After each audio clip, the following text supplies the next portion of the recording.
आवाज येतोय का रे? Yes, ma'am. Is the screen is visible? Yes, ma'am. Okay, पहा कॅरेक्टरिस्टिक्स ज्या आहेत त्या मी आता एक्सप्लेन केल्या होत्या, पण मीटिंग एंड झालेली का आता सुरुवातीला आपण जे मोबाईलवर स्टार्ट केलेले मी त्याच्यामधून एक्झिट झाले होते आय थिंक. पहा कॅरेक्टरिस्टिक्स मी एक्सप्लेन झाली. हा ओके ओके ठीक आहे. पहा कॉम्प्युटरचे स्पीकर चालू होत नाहीत, काय प्रॉब्लेम आहे, आपण नेक्स्ट टाइम कॉम्प्युटरचे स्पीकर वरती घेऊया, कॉम्प्युटरवरती लेक्चर घेऊया. आजच्या दिवस एवढे ऍडजस्ट करा मोबाईलवरती.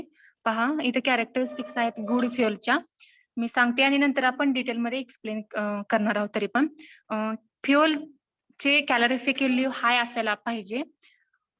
सेकंड असेल मॉडरेट इग्निशन टेम्परेचर. थर्ड आहे तुमचा velocity of combustion is controllable. Next असेल less harmless products of combustion. Next no ash matter. Cheap असायला हवं. Easy and risk free transportation पाहिजे त्याचं. स्मॉलर स्पेस टू स्टोअर असेल. नंतर असेल एअर रिक्वायरमेंट, एक्झॅक्ट इंजिन आहे. And no moisture and last one is the no volatile matter. These are the characteristics. Let us study details of these. First, high calorific value. आपण काय सांगितलं की जे fuel आहे त्याची कॅलरिफिक व्हॅल्यू हाय असायला पाहिजे. Okay,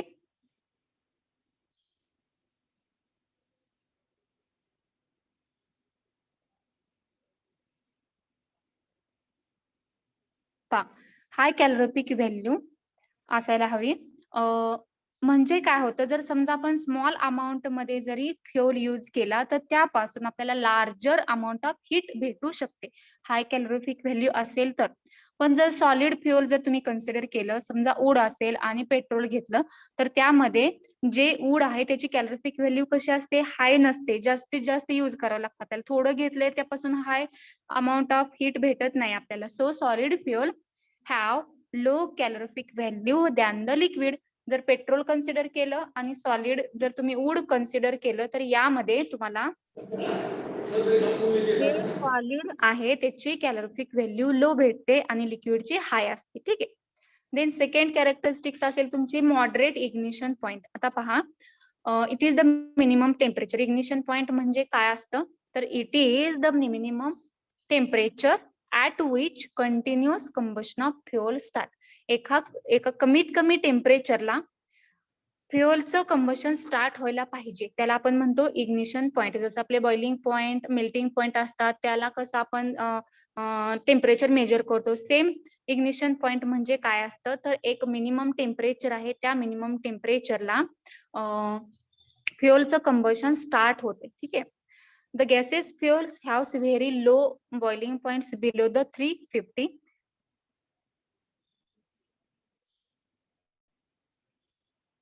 Okay. Solid gases fuel जे आहे त्यांचे बॉइलिंग पॉइंट्स कमी असतात, बिलो 350 डिग्री सेल्सिअस पेक्षा कमी असतात. So it is risky to store and transport. Then the solid fuels have high ignition point. Solid फ्युअलचा इग्निशन पॉइंट हायर असतो. म्हणजे तुम्ही जर पाहिलं असेल, जर वूड असेल, वूड बर्न करण्यासाठी आपल्याला खूप जास्त टेम्परेचरची गरज असते, तरच आपल्याला त्यापासून हीट भेटते.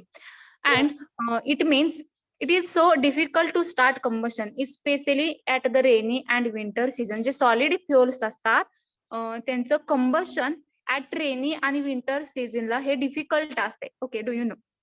Then next third characteristics is the velocity of combustion controllable. ठीक आहे, कंबशन स्टार्ट झाले एखाद्या फ्युअलचं तर त्याची जी व्हेलॉसिटी आहे ते कंट्रोलेबल असायला पाहिजे, आउट ऑफ कंट्रोल नको आहे आपल्याला. So A fuel is good if it's combustion rate is controllable. त्याचं कंबशन स्टार्ट आहे, ठीक आहे, पण ते आपल्याला कंट्रोल करता आलं पाहिजे. ओके, म्हणून आपण चांगलं फ्युअल किंवा फ्युअल इज गुड कधी म्हणू शकतो? If it is combustion rate is controllable. Okay, rate of combustion of liquid and gases fuels can easily controllable. जे लिक्विड आहे किंवा गॅसेसचे फ्युअल आहे त्याचे जे कंबशन स्टार्ट असतं तर ते आपण इझिली कंट्रोल करू शकतो. Okay, by using the nozzles असतील, कार्बोरेटर्स असेल, जेट असेल, इंजेक्शन असेल किंवा बर्नर. ठीक आहे, बर्नर आपण हे सगळ्या गोष्टी युज करून आपण जे आपलं लिक्विड आणि गॅसेस फ्युअलचं कंबशन स्टार्ट असेल तर ते आपण स्टॉप करू शकतो. फॉर एक्झाम्पल आपला एलपीजी असेल, ठीक आहे, ज्यावेळेस आपल्याला रिक्वायर्ड असतो त्यावेळेस आपण ते बटननी स्टार्ट करू शकतो, म्हणजे त्याला नोझल्स असतील. ठीक आहे, then fourth characteristics is the harmless products of combustion. A good fuel does not liberate any polluting or poisonous products, gases. चांगलं फ्युअल आपण कशाला म्हणतो की त्यापासून जे गॅसेस आहेत ते गॅसेस बाहेर पडायला नको आहेत, पॉइझनस गॅसेसचे इमिशन खूप कमी असं पाहिजे. Solid fuel may contain up to 2% of sulphur and releases sulphur oxide pollutant. Okay, जे सॉलिड फ्युअल असते, फॉर एक्झाम्पल वूड असेल, कोल असेल, तर यांच्यापासून ज्यावेळेस त्यांचं बर्निंग होत असतं तर त्यामधून सल्फर डायऑक्साइड किंवा सल्फर मोनॉक्साइड हे गॅसेस पॉइझनस असतात, ते इमिट होत असतात. 2% सल्फरचे गॅसेस काय होत असतात तर इमिट होतात. So combustion of fuel with supply of air does not release को पॉल्युटंट.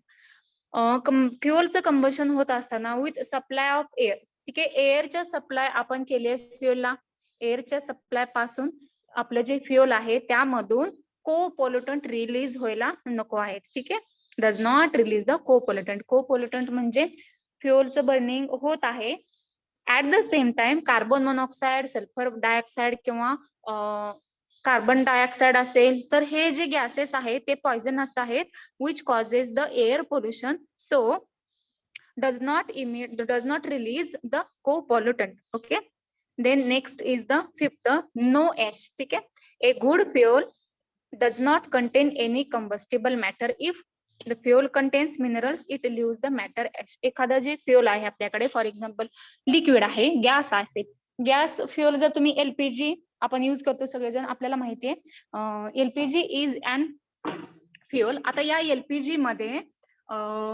एखादी ऍश वगैरे ज्यावेळेस फ्युअलचं बर्निंग होते तर ऍश वगैरे राहते का तिथं शिल्लक? फ्युअलचं कंबशन झाल्यानंतर ऍश तयार होते का? एलपीजी गॅसचं बर्निंग झाल्यानंतर होते का ऍश तयार होते का? Ash no. येस. मग गुड फ्युअल कशाला म्हणतो आपण की ज्याची ऍश नको आहे आपल्याला किंवा it does not produces the ash. Okay, no ash पाहिजे. गुड फ्युअलची कॅरेक्टरिस्टिक्स आपल्याला पाहिजे नो ऍश. जर समजा फ्युअल मध्ये लिक्विड असतील किंवा सॉलिड, जर समजा त्यामध्ये मिनरल्स असतील तर मिनरल्स म्हणजे कोणकोणते? For example calcium chloride, magnesium chloride असतील किंवा सॉल्ट्स असतील, तर हे जे मिनरल्स असतील त्यांचं बर्निंग झाल्यानंतर ऍश तयार होते. ठीक आहे, मग सॉलिड आपण वूड आहे, वूड जर बर्निंग केलं तर वूडची ऍश तयार होते, आपल्याला माहिती आहे वूड प्रोड्युसेस द ऍश. का ऍश तयार होते तर त्यांच्यामध्ये कार्बनचे कंटेंट्स असतील, सेल्युलोज असतील, तर जे इनग्रेडियंट्स आहेत अदर त्या इनग्रेडियंट्सचं मिनरल्सचं कन्व्हर्जन हे ऍश मध्ये होत असते. So all solid fuel contains more or less non combustible matter. प्रत्येक सॉलिड वूड जरी कन्सिडर केला, कोल जरी कन्सिडर केला तरी त्यामध्ये एक मोर किंवा लेस अमाऊंट मध्ये तरी कंबस्टिबल मॅटर हा प्रेझेंट असतो. सॉरी, नॉन कंबस्टिबल मॅटर हा असतो, म्हणजे जो कंबस्टिबल होणार नाही, न जळणारा. आता जर तुम्ही वूड पाहिलं, लाकूड जळल्यानंतर त्यामध्ये जी ऍश तयार राहिलेली असते, आपल्याला काय वाटतं की लाकूड जळलेली लाकडाची ऍश झालेली असते, तर लाकडाची ऍश नसते. ते ऍश जे असते ते नॉन कंबस्टिबल मटेरियल असतो which is present in the wood. लाकडामध्ये जे न जळणारे पदार्थ असतात ते आहे असे शिल्लक राहतात in the form of ash. Okay, each percent of ash in a fuel decreases calorific value. जे फ्युअल आहे त्या फ्युअल मध्ये प्रत्येक पर्सेंट जे असेल नॉन कंबस्टिबल, त्यामुळे आपल्या फ्युअलची कॅलोरिफिक व्हॅल्यू जी आहे ती 1.5% ने डिक्रीज होत असते. ठीक आहे, 1.5% ने आपली कॅलोरिफिक व्हॅल्यू काय होत असते, डिक्रीज होते. So this is the characteristics as no ash. Next one is the cheap. A good fuel is cheap असायला पाहिजे अँड इझिली अवेलेबल हवं. नेक्स्ट,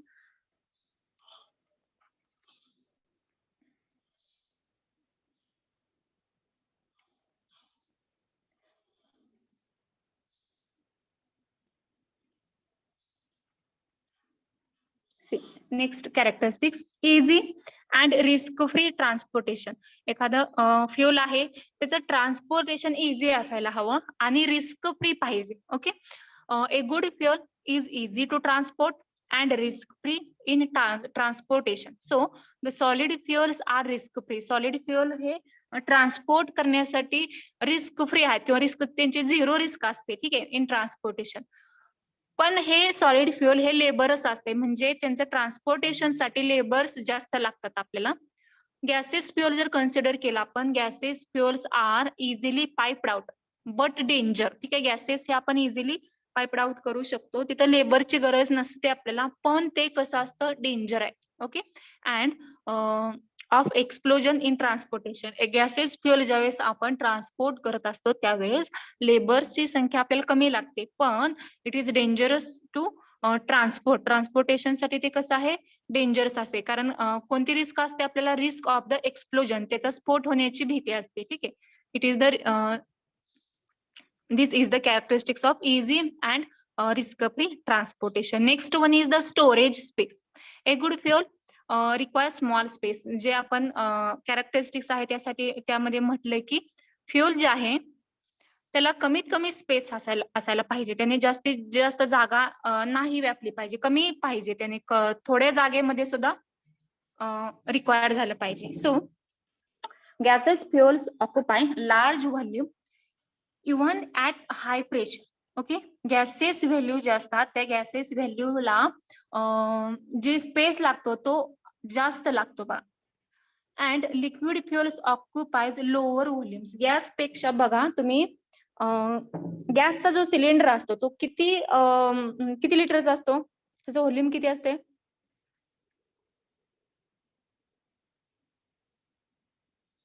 आपल्या घरी एलपीजीचा जो सिलेंडर आहे तो किती लिटरचा असतो, त्याच्यावरती 15. ओके, ठीक आहे, 15 kg किंवा लिटर म्हणून आता यामध्ये 15 kg. ठीक आहे, पहा आता याच्यामध्ये ना तो सिलेंडर बघा 15चा केवढा मोठा असतो, आणि सपोज तुम्ही 15 लिटर जर पेट्रोल घेतलं तर ते एका छोट्या ड्रम मध्ये सुद्धा तेवढंच जागा लागते त्याला.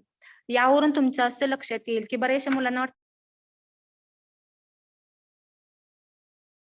कमी जागा लागत नाही, जास्त लागते कम्पेअर टू लिक्विड. 15 लिटरचं पेट्रोल कन्सिडर करा, डोळ्यासमोर आणा. 15 लिटरचं कॅन केवढा असतं, आणि 15 तुमचा केजीचा जो एलपीजीचा सिलेंडर आहे, मला सांगा त्यामध्ये जास्त जागा कोण व्यापतं, सिलेंडर म्हणजे गॅस व्यापतो का लिक्विड?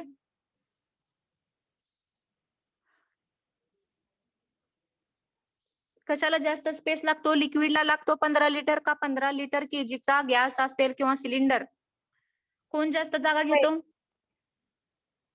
लिक्विड का गॅस? हे पहा, लिक्विड. लिक्विड कसं काय राणी? 15 लिटरचं गॅस कम्प्रेसिबल मॅम. ना, पण तो कॉम्प्रेस करून आपण युज करू शकत नाही, त्याचा स्फोट होईल की. ठीक आहे, इथं पहा, जनरल कन्सिडर करा. गॅसचा सिलेंडर डोळ्यासमोर आणला का, गॅसचा सिलेंडर पहा आपल्या घरामध्ये. ठीक आहे, 15 लिटरचा गॅसचा सिलेंडर केवढा आहे पहा, त्याची साईज पहा, आणि 15 लिटरचं पेट्रोलचं जर कॅन घेतलं तुम्ही तर ते केवढं असू शकते. 15 लिटरचा तेलाचा डब्बा बघा, घरातला तेलाचा डब्बा, ते 2 कन्सिडर करा. बघा आता याच्यामध्ये कोणाला जास्त जागा लागली आहे, आता सांगा, गॅसला जास्त जागा जाते का लिक्विडला? गॅसला. येस, गॅस आपण कॉम्प्रेस करून नाही युज करू शकत, किती जरी प्रेशर अप्लाय केलं, कारण ते आता फ्युअल आहे ना, फ्युअलवर जर प्रेशर आपण अप्लाय केलं तर ते एक्सप्लोड होईल, त्याचं एक्सप्लोजन होईल, स्फोट होईल त्याचा. ठीक आहे. त्यामुळं आपल्याला जागा जास्त व्यापणारं गॅसला जास्त जागा लागते बघा. ज्यावेळेस असे तुमचे कन्सेप्ट अनक्लिअर होईल किंवा तुम्हाला कन्फ्युजन होईल त्यावेळेस तुम्ही घरातला आपला गॅस सिलेंडर पाहायचा, त्याच्याकडे पाहायचं, तेलाचा डब्बा पाहायचा 15-15 लिटरचा. ठीक आहे. तर त्यावरून तुम्ही इमॅजिन करू शकता की लिक्विडला जास्त जागा लागू शकते का गॅसला. सो पाहता स्टोरेज स्पेस मध्ये गॅसेस फ्युअल्स ऑक्युपायज लार्ज व्हॉल्यूम. ठीक आहे. गॅसेसला लार्ज व्हॉल्यूम लागतो इव्हन ऍट हाय प्रेशर. जरी आपण प्रेशर अप्लाय केलं एक ठराविक लिमिटलाच आपण प्रेशर अप्लाय करू शकतो. एक ते लिमिट आपण क्रॉस करू शकत नाही. जास्त प्रेशर आपण अप्लाय केलं तर एक्सप्लोजनची भीती असते आपल्याला. ठीक आहे. Liquid fuels occupies lower volume as compare to gas. Okay. Then next characteristics is the air requirement. Okay, a good fuel is one which burns completely. Okay, जे चांगलं फ्युअल आपण कशाला म्हणतो की त्याने त्याचं कंबशन कम्प्लीट व्हायला पाहिजे, burn completely with supply of just sufficient air. पुरेशा एअरच्या सप्लायमेंट मध्ये किंवा सफिशियंट एअर मध्ये सुद्धा जे फ्युअल आहे त्याचं बर्निंग कम्प्लिटली व्हायला हवं. ठीक आहे. अनबर्न राहायला नको. Then the solid fuels require large excess of air. Solid fuel ला खूप जास्त प्रमाणात एअर पाहिजे असते कंबशन साठी. Their complete combustion. Liquid require less and gases require very sufficient. MCQ मध्ये विचारलं जातं पाय.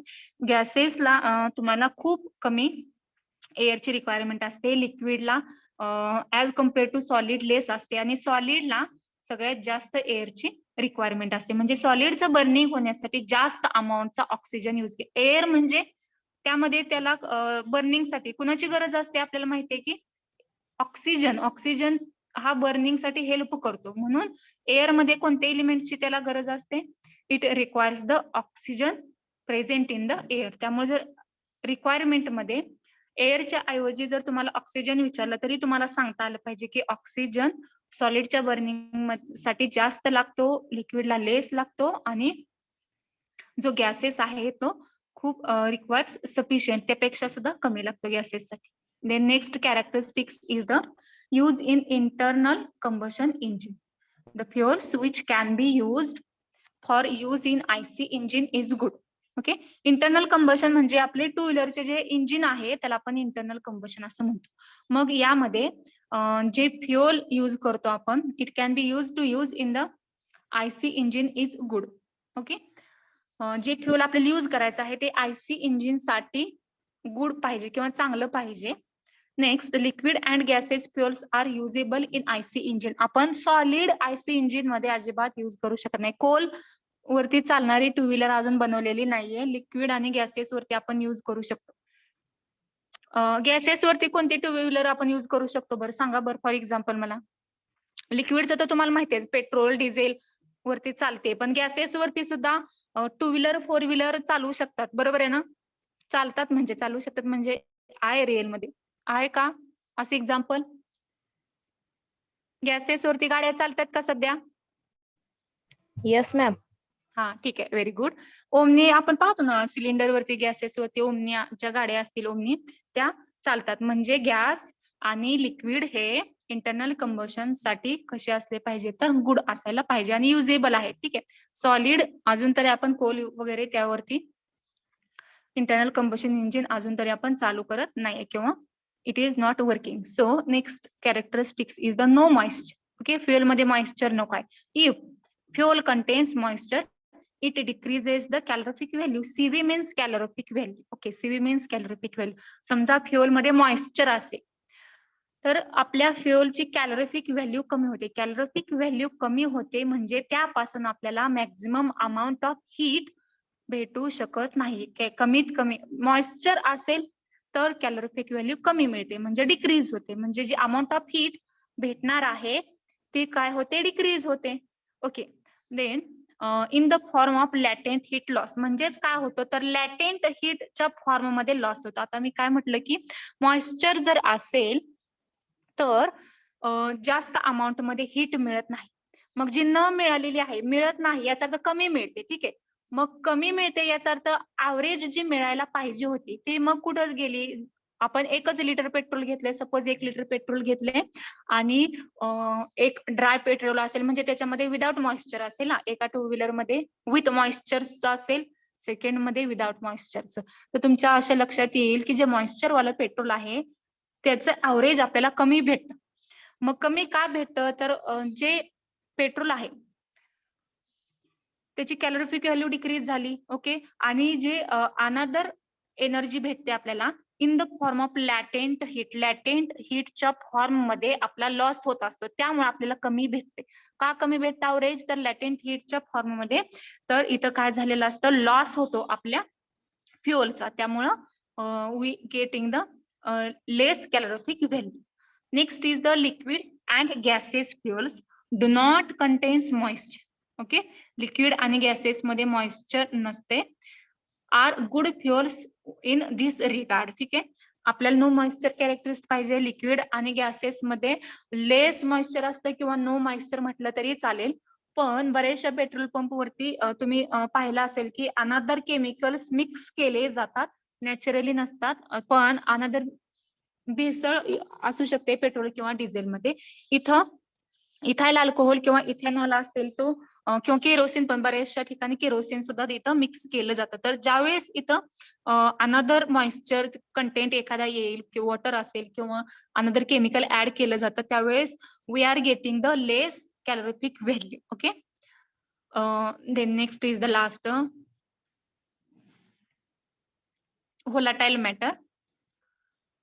The portion of the fuel which lives in product gases without burning is known as the volatile matter. Volatile matter आपण कशाला म्हणतो की portion of the fuel, फ्युअलचं एक portion आहे which leaves in the product. Okay.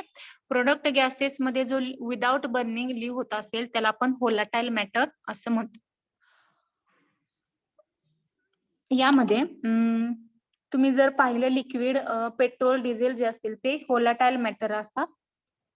या लिक्विडचं conversion direct gases मध्ये होत असतं विदाउट बर्निंग. बर्निंग जरी नाही झालं, पेट्रोल घेतलं आपण, एका सपोज एक ग्लास घेतलाय, ग्लासमध्ये पेट्रोल ठेवायचं, एका तासानंतर पाहायचं, तर पेट्रोलचं बर्निंग जरी न होता तरी सुद्धा पेट्रोलचं अमाऊंट हे डिक्रीज झालेलं असते. जे व्हॉल्यूम घेतलंय ते व्हॉल्यूम डिक्रीज होतं. असं का होतं, तर पेट्रोल हा कसा आहे, व्होलाटाइल मॅटर आहे. त्याचं इव्हॅपोरेशन होतं.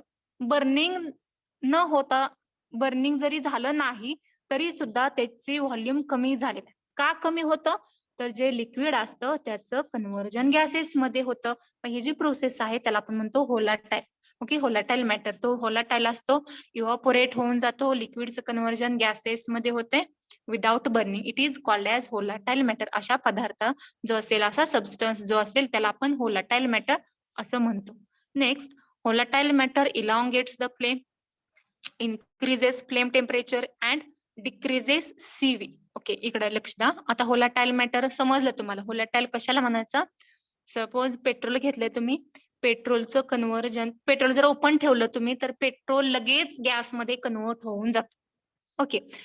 आता व्होलाटाइल मॅटरची जी फ्लेम असते ती इलॉंगेटेड असते. म्हणजे कसं, समजा तुम्ही केरोसिन घेतलंय आणि पेट्रोल घेतले, दोन्ही ऍट द सेम टाइमला तुम्ही बर्निंग स्टार्ट केले, तर तुमच्या असं लक्षात येईल पेट्रोलचा लगेच पेट घेतं बघा petrol as compare to kerosene. म्हणजे त्याचे it catches the fire within the second. आणि त्याची जर तुम्ही फ्लेम पाहिली, म्हणजे तो जाळ जर पाहिला तुम्ही, तर तो जाळ इलॉंगेटेड दिसतो. म्हणजे जास्त प्रमाणात त्याची तुम्हाला स्ट्रॉंगनेस दिसून येतो as compare to kerosene. Kerosene तसं जळत नाही बघा, स्लोली त्याचं बर्निंग होत असते. ठीक आहे.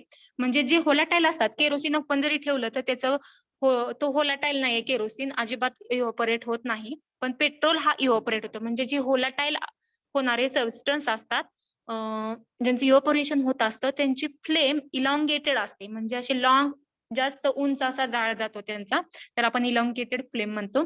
त्यामुळं डिक्रीजेस द फ्लेम टेम्परेचर, फ्लेमचं टेम्परेचर हे डिक्रीज होतं इलॉंगेटेड फ्लेम भेटल्यामुळं. आणि decreases the CV, calorific value सुद्धा व्होलाटाइलचे काय होतात, डिक्रीज होतात. Remember it. Next, a good fuel does not contain any volatile matter. Good fuel मध्ये आपण सांगितलं की व्होलाटाइल मॅटर नको आहे आपल्याला. ठीक आहे. फ्युअल व्होलाटाइल असेल तर चालेल, त्याच्या आतमध्ये आपल्याला व्होलाटाइल मॅटर नको आहेत. If the combustion of a fuel is carried out in the presence of insufficient energy. समजा कंबशन फ्युअलचं चालू आहे आणि इनसफिशियंट एअर असेल, एअर सफिशियंट पाहिजे आपल्याला, जेवढी रिक्वायर्ड आहे तेवढी. जर एअर इनसफिशियंट असेल then the smoke is rich with the volatile matter. मग इथं काय होतं, स्मोक तयार होतो विथ द होलाटाईल मॅटर. म्हणजे बऱ्याचशा जर जुन्या गाड्या पाहिल्या तुम्ही, त्यांच्यामधून जास्त स्मोक येतो. स्मोक काय येतो तर तिथं इंजिनला इनसफिशियंट एअर प्रोव्हाइड होत असते, त्यामुळं स्मोक काय होतं, क्रिएट होतं. All these are the characteristics for the good fuel. Do you understand it clearly? Very simple and easy. Do you understand? Characteristic समजलेत का सगळ्यांना? काय अडचण आहे का याच्यामध्ये? कोणती समजली नाही असं किंवा रिपीट करायची का कोणती प्रॉपर्टी सांगा.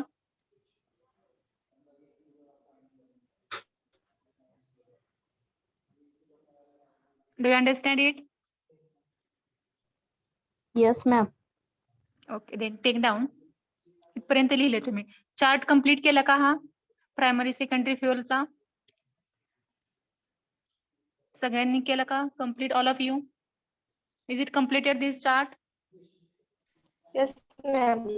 ओके, त्या खाली लिहा, त्याच्या खाली characteristics of good fuel.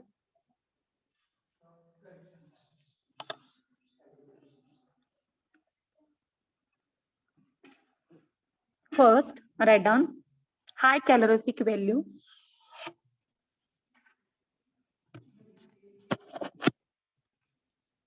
High calorific value.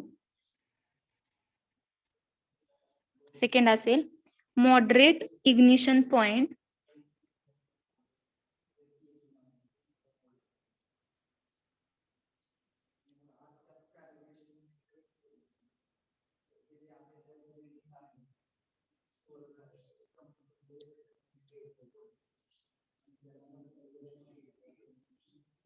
Third, velocity of combustion is controllable.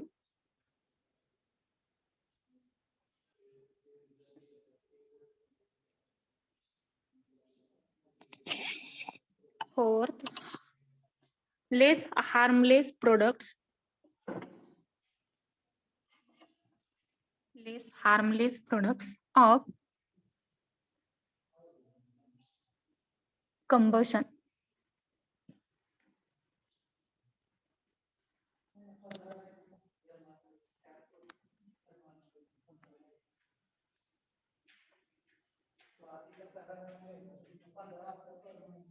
Next, no ash matter.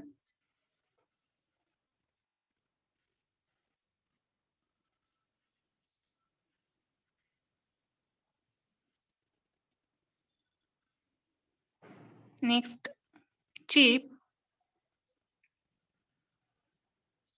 7, easy, risk-free transportation. 7, easy, risk-free transportation. Next, 8, smaller space to store.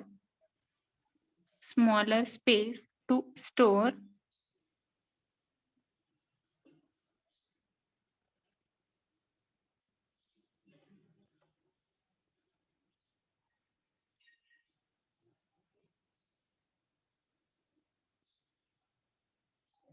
Next, air requirement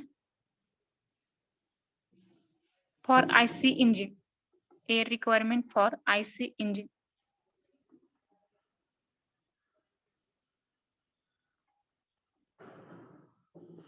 Next, no moisture.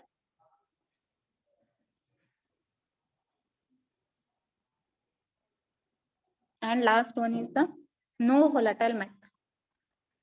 No volatile matter.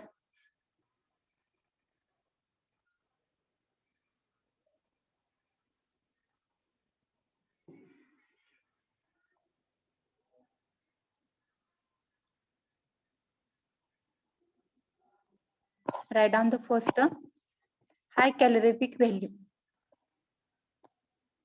High calorific value. A good fuel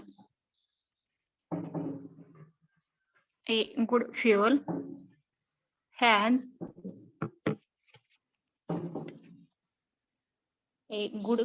has high calorific value.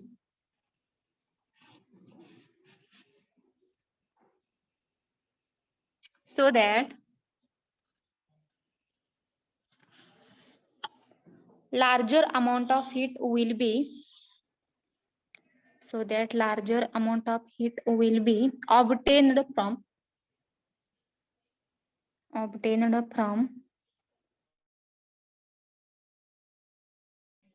small fuel.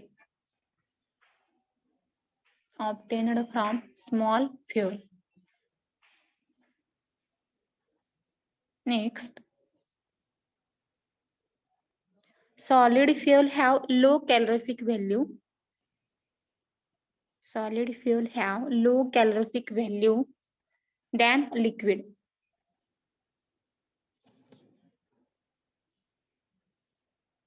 In bracket, solid contains impurity.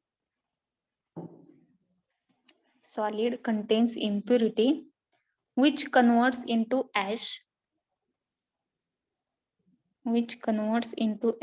On burning.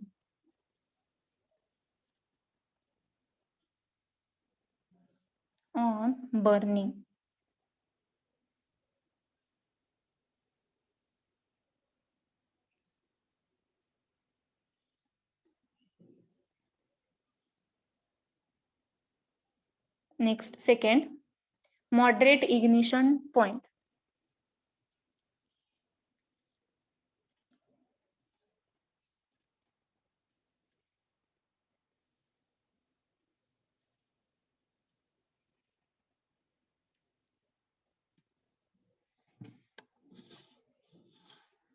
Write down.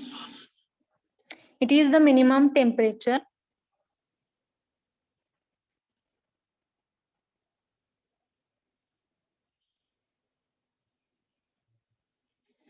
at which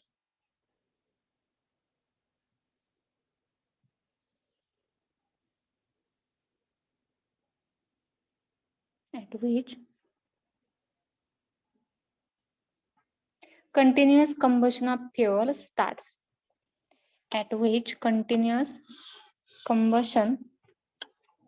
of fuel starts.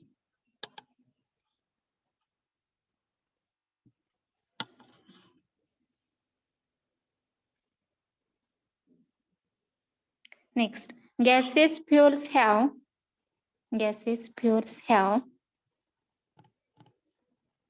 very low boiling point. In bracket, below 350 degrees Celsius.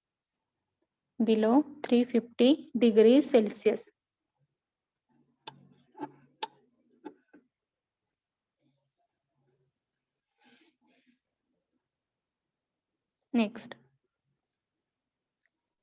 it is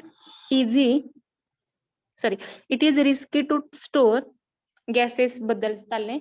Gases हा risky असतो स्टोअरला आणि ट्रान्सपोर्टला. It is risky to store and transport.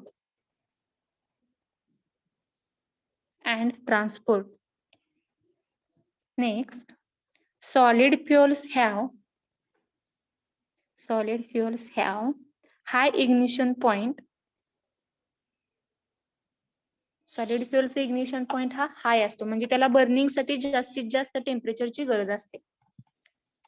Solid fuels have high ignition point means it is difficult to start combustion, especially at rainy and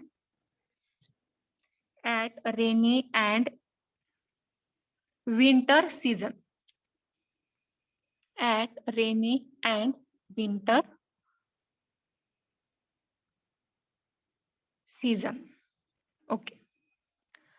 Okay, we will stop here. Remaining points we will discuss in the next lecture.